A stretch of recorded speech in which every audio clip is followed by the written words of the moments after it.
Alors, la crise des Gilets jaunes, qui vient de se dérouler sous nos yeux et qui perdure avec un décès cette nuit d'un jeune homme, montre une désespérance sociale de la part d'une partie de la population de notre pays. Cette désespérance recouvre, si l'on regarde les cartes, les zones de désertification médicale. Et il est vrai que dans les éléments de la désespérance sociale, s'il y a des éléments financiers qui étaient mis en avant, il y avait aussi la disparition progressive d'un certain nombre de services publics,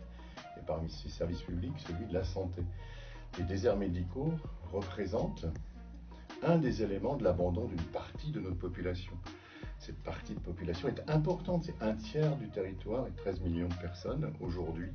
et c'est en accroissement régulier, quelles que soient les mesures annoncées par les différents gouvernements. C'est là où il faut apporter des réponses et redonner de l'accès aux soins et de la visibilité sur la garantie de soins pour l'ensemble de ces populations. Nous proposons à Soins Coordonnés de mener une politique qui permette de revivifier les déserts médicaux et de redonner dans ces zones l'accès aux soins les plus essentiels, aux soins primaires. Cet accès aux soins primaires peut être solutionné dès aujourd'hui par une nouvelle organisation des professionnels qui sont présents aujourd'hui sur ces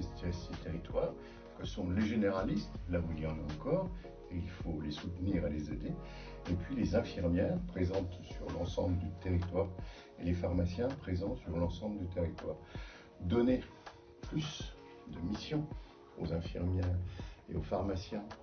notamment dans ces territoires de désertification médicale où il y a une difficulté d'accès aux soins, est une première réponse qui pourrait lutter contre la désespérance sociale d'une partie de la population et redonner un sentiment d'être considéré à l'égal des autres Français, ceux des zones métropolitaines, bien pourvus en services publics, et là où il est plus facile, pour une part, de vivre